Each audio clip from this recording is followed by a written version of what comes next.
বন্ধুরা দেখো, মাছ কাটতে এসে 1 ঘন্টা লাগলো আমার মাছ কাটতে, লোটে মাছ দিয়ে আর এই যে বাটা মাছ কাটতে। বাবা, আমার কোমর টোমর পুরো ব্যথা হয়ে গেছে।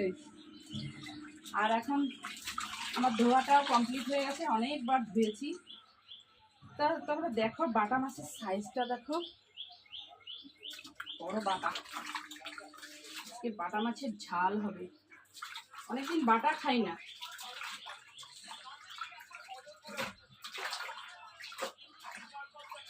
তোমাদের কার কার বাটা মাছ ভালো লাগে অবশ্যই বলে কমেন্ট করে জানিও।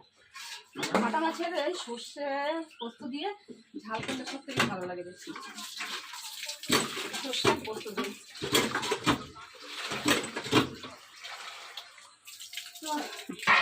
এটা হচ্ছে আমার ফাইনাল ধোয়া। কি বাবা, এমনি পিঠে ব্যথা করছে আমার কালকে থেকে, জানো তো বন্ধুরা, গ্যাসের ব্যথা। কালকে থেকে সকালে খাওয়া হয়নি, গ্যাসে ধরেছে কালকে থেকে, আমি খুব কষ্ট পাচ্ছি, পিঠ পুরো ব্যথা করছে। চলো, এই যে ফাইনাল ধোয়াটা হয়ে গেল। মাছ কেটে না সারা গা আমার নোংরা হয়ে গেছে, এখন স্নান না করলে আর ভালো লাগবে না, স্নান করবো এখন।